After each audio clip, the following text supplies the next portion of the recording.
Joining us now from the Mediterranean Sea is activist Yassine Benjelloun, who's with the Global Sumud Flotilla. Yassine, thank you for talking to us. Yassine, talk us through how all of this unfolded. Where were you at the time of your boat being intercepted? Yes, thank you for having me, and thank you for echoing all our voice. This is what we need today. Not enough people are talking about this Global Sumud Flotilla. This is the largest peaceful, non-violent flotilla, humanitarian flotilla to Palestine. We have over 70 boats sailing to Palestine. And last night, as you mentioned, we witnessed a snapshot of Israel's year-long campaign of slaughter, of dehumanization, of starvation of the Palestinian people. We witnessed just a snapshot of that on the Mediterranean Sea when they abducted and kidnapped 160 of my comrades here on the Mediterranean Sea. They came onto our boats. They destroyed our engines. They destroyed our sails. They prevented our comrades to continue to sail when we know that there is a major storm forecasted coming tomorrow. This is unprecedented. 1,050 kilometers from Palestine. They're doing this in the middle of the Mediterranean. Where is Europe? Where are the leaders of the world? Why are we not talking about this more?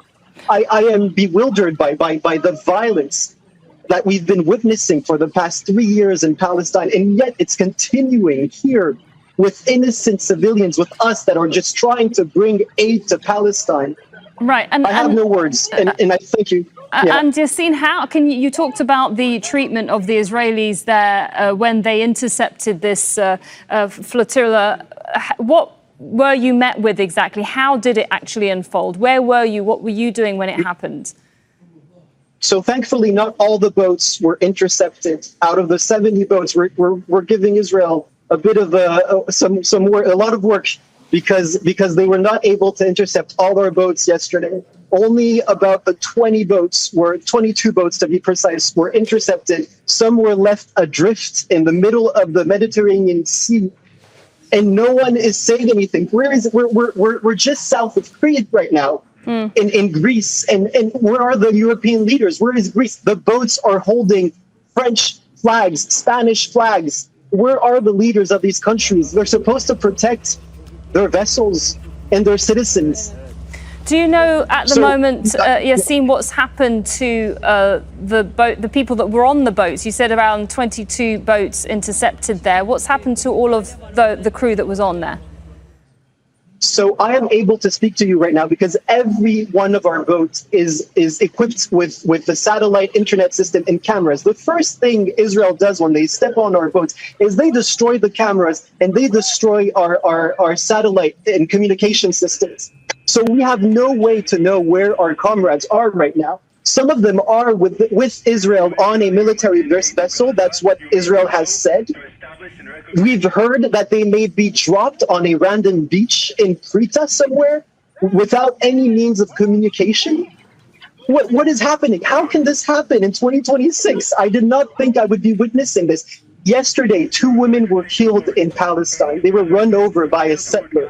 If this happened in Cincinnati or I don't know where in the world would stop everything they're doing, and we would only be hearing about this. This is why we're sailing, because those women were killed by settlers, and no one is talking about it, because yesterday they violated maritime law, international law, and no one other than you and other media, and thank you for this, are talking about this. Why? How can they sleep at night? I can clearly hear the bewilderment that you have there, Yassine, when it comes to what you're saying is the lack of international response. Why do you believe that there perhaps is apathy? Because we have heard from some European leaders, and certainly from Spain, the Spanish leader, Pedro Sanchez. He's called it a breach of international law, and he's urging European Union action. Well, of course, he's been one of the most vocal leaders, certainly not just in Europe, but in the world when it comes to the genocide in Gaza. What more needs to be done? What do you want to see leaders do? I don't know. It's the $1 million question. It's been 3 years and it's still ongoing. Why? How is this possible? We're in this. If you knew who was on my boat, you'd be astonished to see that it is normal people like me who are either activists, journalists, doctors, nurses. I had a soil scientist on my boat. People trying to make a difference because governments have failed. And so what does it take for the world to wake up, for us to stop doing what we're doing, to stop being complicit in our comfort? It's all about comfort, not wanting to step away from your comfort in order to try and make the world a better place. All right, thank you very much. We're trying. Yeah, please go ahead. We're trying. That's what I wanted to say. We're trying, and Israel is preventing us from bringing aid to a population that has been starved for the past 3 years, for a population that has been ongoing an apartheid regime for 80 years.